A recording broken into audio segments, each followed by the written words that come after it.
Hi there. You're listening to Hypercast, an ADHD podcast. I'm Melissa, an ADHD coach and advocate. Hi, I'm Brianna, an ADHD coach and soon-to-be therapist. We are here to explore all things ADHD, from unexpected challenges to unique strengths. Join us as we share insights and strategies that empower you to live your best ADHD life. Ready? Let's dive into today's episode.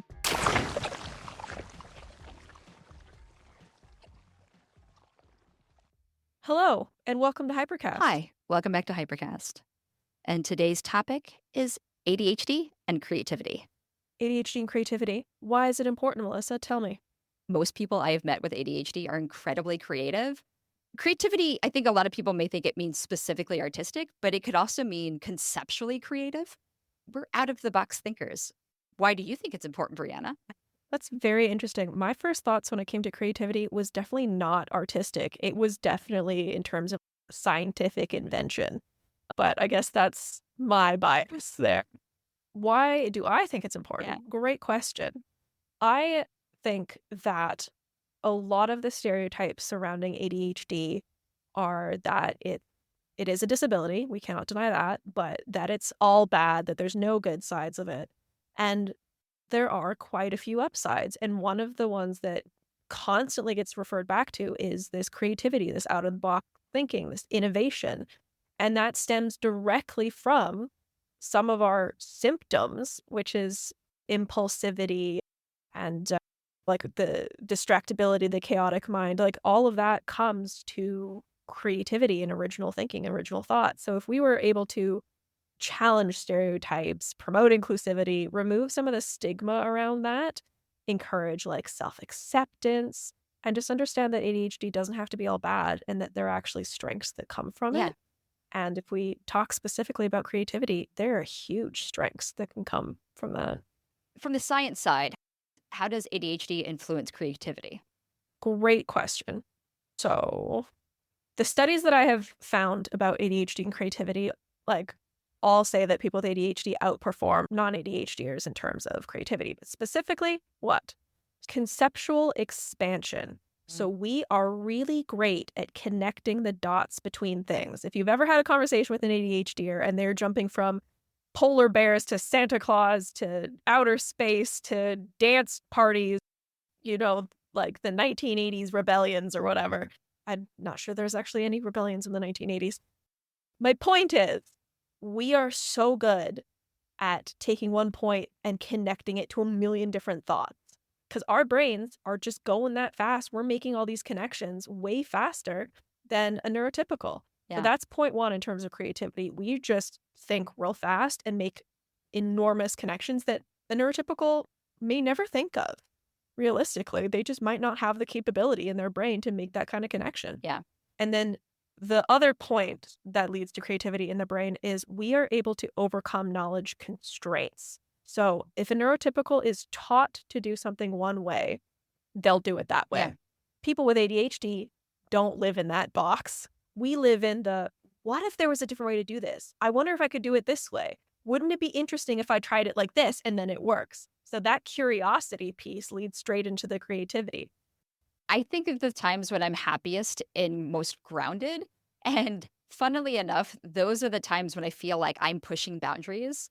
When someone tells me I'm supposed to do something in a specific way and I'm able to push the boundaries, that's when I feel like the most me I am. Oh, absolutely. I get so much joy out of figuring out a new way to do something that's creative. And even in the silliest ways. I'm playing Tears of the Kingdom and you have to build structures to keep up a signpost. And my neurotypical boyfriend gets so mad at me that I don't do it the way the puzzle is designed, right? There's a very clear way to solve the puzzle. You put a block here and a stone here and it holds it up. And I'm like, what if I built a teepee and used some things from over here and I held it up and it's like wibbly wobbling and there's a million pieces and it's dumb. But I had so much fun doing it differently and not doing it the way I was supposed to. Yes, pushing those boundaries, I find it weirdly fun. Maybe that's the part of me where I tend to gamify things when I don't like the way someone's told me to do something or it doesn't work for me. Yeah. There's ADHD pieces that go along with that. Like that non-conformity piece is shamed by society, right? So there's that one aspect of it, whereas if you don't fit in, if you don't do it the way you're supposed to, then there's problems, there's consequences, you don't get promoted at work. All the teachers who are like, show your work, and I did it backwards or sideways, and they're like, that's not the way I taught you to do it. I'm like, I got the right answer though. Some of the teachers who were good were like, oh yeah, you did get the right answer. That's so interesting that you did it that way. And some of them were like, you didn't do it the way I taught. Zero. I failed multiple math classes because I didn't do things I had the right answer, but I didn't do things the way they wanted me to. Yeah. Yeah. Very upsetting. You shouldn't be penalized for your brain being different and for you finding a creative solution, Yeah. right? That kind of creativity should be praised. Critical thinking skills are should be taught. It shouldn't be route memorization. But yes, the other piece of this nonconformity thing is a lot of times there is demand avoidance. It can even be called pathological demand avoidance, where if you're told to do something, you are not going to do it. And that's very common, people with ADHD. And that's the reason the why is so important. That's the reason we start all these episodes with explaining why we're even talking about this today. Because if we with ADHD don't know why we're supposed to be doing something the way we're being told to do it, we're not going to do it that way. We're not going to just blindly follow instructions. We're not followers. Yeah. We're leaders. And that can get us into a lot of trouble also, but it can also lead to a lot of benefit for ourselves and for society overall. And if society could actually embrace this neurodivergent thinking, where could we go with that? Exactly. Yeah. If I have 12 ideas or different ways to approach this problem we're having, then why can't we try 4 of them? But if those 12 ideas don't match the one idea you have, then apparently it's wrong. Yeah, there's a lot of people on power trips who are like, it's my way or the highway. Corporate and management styles are starting to change a bit. They're becoming informed about how to harness unique brain wiring. I was reading one study that came out of Australia that showed when companies actually embraced neurodivergence on their teams and accommodated them properly, there was about a 30% increase in productivity. Yeah, that productivity increase. If you just let us go, you're like, hey, you're creative. Can you solve this problem? Go.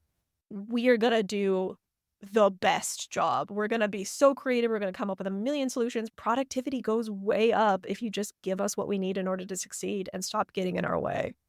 I thought it was really interesting at the top of the show that we both came in with different ideas and definitions of creativity because creativity can be directly linked to the arts, music, Yeah. dance, theater, writing. But as you're saying, innovation is definitely a part of that creativity factor. Yeah, it absolutely is. And like I said, I suppose that's my bias because I am very much into the sciences rather than into the arts. But that's how I use my creativity. I use my creativity to think of creative solutions to problems and like scientific things like innovation, invention, research, that type of thing. Yes, I know a lot of ADHDers are really gifted artistically. So they're amazing at painting or writing or digital art, or I've seen needlepoint. People are just so good, so creative, so crafty. A lot of Etsy, A lot of Etsy. or owners from the ADHD community for sure. And it's beautiful. And I'm not knocking that in any way, shape, or form. But in terms of stability, financial stability, the arts are still hugely undervalued. Yeah. Right. So if we're only talking about creativity and ADHD in terms of the arts, you're really limiting a lot of options for people. And some of us may approach creativity or use our creativity, maybe not as a career, but as just things we like to do. Absolutely. Which is so important. I hate the whole capitalist, all your side hustles have to be making you money. Why can't we just have hobbies again? Why can't we just experience joy? And guess what? People with ADHD really like them a good hobby. Absolutely. Everyone needs a brain break and needs a creative outlet and needs something to get them away from whatever their stressors are in their life. But for people with ADHD, it's super important because we often experience more stress. Taking that pause and doing something creative, which is what our brains are craving, can actually reduce like depression, anxiety symptoms, stress symptoms, alleviate burnout. It is so important for us.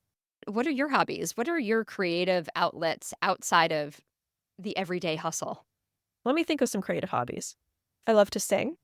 I love photography. Photography is a big one for me. Back in the day when I had time, I used to do like fantasy photo shoots where I would go with my friend, we get all dressed up and go to a location and take some photos, and then we'd edit them and add fairy wings or like glowing lights or whatever. I have some really cool photos. I just really enjoy the creativity that comes with taking pictures and experiencing life through a different lens. That's awesome. What about you? I feel like I have every hobby under the sun. Woodworking is probably one of my big ones. It is somehow both right and left brained, and there's something satisfying about that. And I also like costume design. Halloween is my jam. Every now and again, I go full cosplay. I got very excited about you talking about fairy women. I would love to be good at cosplay. That was going to be my next hobby. I actually bought some stuff to make a pauldron, which is like a shoulder armor piece. Oh, I'm really interested in going to Ren fairs and just like being creative with costumes. that sounds super exciting. I'm not gonna lie. I know for a fact that you have one very out there thing that you've just started. Oh yeah, doing Plus, aerial silks. I've always wanted to join the circus, so I started doing aerial silks classes. I actually purchased an aerial silks hammock, which I have already marked out the joist in my gym, and I'm hanging. See, look, here are my carpentry skills meeting up with my deep desire to always want to join the circus. I love that. There's so many hobbies I've picked up and I've never gone back to. I think you called that the hobby graveyard. Yeah, the hobby graveyard. There's so many things that I'm so excited about and like deep dive into learning about, spend a whole bunch of money getting the stuff for, and then I don't do it. Or I make like half of a elf ear and then I'm done. Right? Like and I know that this is common. I know that this is not just me. I know Not at every all. single ADHD out there has a hobby that they've abandoned. Yes, one hobby, many At least hobbies. one hobby. I'm apprehensive about just collecting and having more things that are in the closet of fun things that I once tried, but I haven't gotten rid of yet. I just wanted to point this out. I want to give permission to not just myself, but everybody out there. You can donate that thing. You don't have to hold on to it. You know what? I have a box of old t-shirts that I was going to turn into a quilt that I haven't touched in 8 years, and I just been holding on to this bag of old t-shirts. Maybe someone else would get joy from them, and I would also definitely get joy from not having a large trash bag just on top of my closet. I feel like all of us have either a large trash bag or some equivalent. I just don't even see it anymore. It's just like out of the way. It doesn't even bother That's me. awesome. So, what are balanced ways that we can use creativity in our daily lives? Why does it have to be balanced? Why can't we be creative all the time? That is a very good question. Not like it drains us of energy. It actually gives us energy. I can think of times when I'm overusing my creativity that I feel like it can be draining. Explain. Personally, when I have too much stuff around me, I get really emotionally exhausted because the things take up a lot of emotional space for me. And that causes decision fatigue, which takes up a lot of mental space for me. So sometimes when you spend money on things, it can be hard to let go of them. And when I look at the emotional tax that causes me, yeah, clearing that thing out, it creates space for myself and potentially creates space for a new hobby that I may want to try. This is interesting. One fun fact I wanted to mention before I forget is clutter. Visual clutter for people with ADHD, very hard. Like it does take energy away from us to just have visually cluttered spaces. And obviously with our ADHD, we're tending to live in messier spaces. So having that visual clutter is actually quite difficult. And then also for women, specifically for women, visual clutter actually causes more stress than in men. So if you're a woman with ADHD, good luck. But there's actual scientific documented proof, or not proof, because we can never say proof in science, evidence that supports visual clutter is detrimental to the health of people with ADHD. That strategy of clearing away stuff, you said for new hobbies, that's so big. You're like, I haven't touched this thing in forever. I want space for joy. If I get rid of this, I could have space to go get new things, to try out new stuff, and not just being like my creativity has died because I'm just in a graveyard of hobbies that I really want to get to, but I can't get to them. I just can't. Yeah. And I want to do new stuff, but I don't feel like I can justify the new stuff until I finish the thing. I have a gallery wall. I bought frames. I don't have any art to put it in. I was going to put my photographs in there, but I don't have a printer, and I have them all and they're ready, and I just have empty frames on my wall, and I just want to fill it, but I can't do anything else until it's done, and I just Yeah. And this thing we're talking about, so my spouse is a comic book collector and has been since he was a child. And he has specific things that he collects that he loves. Some people had even given him comic books. His collection got massive. And I turned to him one day and I asked him this question. I said, "Do you love everything that is in your comic book collection?" And he just went quiet. And about a minute later said, "No, I do not love everything that's in my collection." And so he took the effort to go through his entire collection, figure out what he really loved, sold things that he didn't care that much about, and actually used that money to buy things that had been on his wish list for years. So he actually loved his hobby even more because he made space for things he loves. wow. I am having a moment here just hearing that. So, yeah, I guess giving yourself permission to move on from stuff that no longer brings you joy, not being so tied down to one hobby, able to just do the new thing, try the new thing, move on to the new thing. I started saying that my hobby was collecting for hobbies because I never actually did anything with the stuff. And I was like, just researching it and collecting the stuff brings me joy. I think it's important to like harness our creativity and figure out what about our creativity truly does bring us happiness and joy. So we've talked about this abstract form of creativity in terms of what makes us really good inventors and really good at jobs. And then we've talked about it in terms of like artistic things and hobbies. But creativity also is just a really useful skill to have in your daily life. Fun little fact is if you're trying to like learn something new, it'll take you approximately 400 repetitions to create new synapses in your brain. So if you're trying to learn something new or do something new, it'll take you approximately 400 repetitions to do that. It will take you 10 to 20 if it's done through play, through creativity, imagination, crafts, puzzles, board games. If you're doing it through play, you're going to learn that new skill way, way faster. That's fascinating. Isn't it? So there's one thing that you can use your creativity for every day is just finding a fun way to learn the thing that you need to learn because it'll be way faster for you. What ways can we gamify or make those things playful? You said gamify. That's it. That's the solution. Gamify. If you're trying to learn, I don't know, how to cook something new, gamify it. Learn how to make it fun. Try something creative. Be like, oh, I'm going to only use ingredients that start with the letter S or something. And just find a way to make it fun. And then learning the skill of cooking would be faster. Make Yeah. it creative. Talking about gamifying, like sometimes I'll put a clock on and say, can I race myself? Can I race myself to do this task? Especially when something's really mundane and boring, like scrubbing a toilet. The only way I will unload my dishwasher is by making myself a cup of tea. It steeps for 5 minutes. I have 5 minutes to unload my dishwasher, and then at the end of it, I have a cup of tea. I think you can also use this creativity piece for creating systems for yourself. I weirdly like planning and seeing if something works. If I have a problem, I want to find a solution. And I will ask myself a bunch of questions. I will design a system and be like, okay, you've got 3 days to see if this works. And if not, we need to see how to adjust it. That is how I've gamified it, finding solutions and using my creativity to make it fun. But that's exactly it. That's huge. Like creating systems is the solving of everyday problems using creativity. Because we talked at the top of this episode about how being told what to do, the systems that are already in place, being taught a certain way to do something isn't going to work for us. So we need to be creative to create a solution that works for us and for our brains. And that's how you do tasks like getting ready for work in the morning or like the little everyday problems. You have created a system that works for you. It's not the system that everyone else uses because that system's for neurotypicals. That's not for you. You have to create your own thing.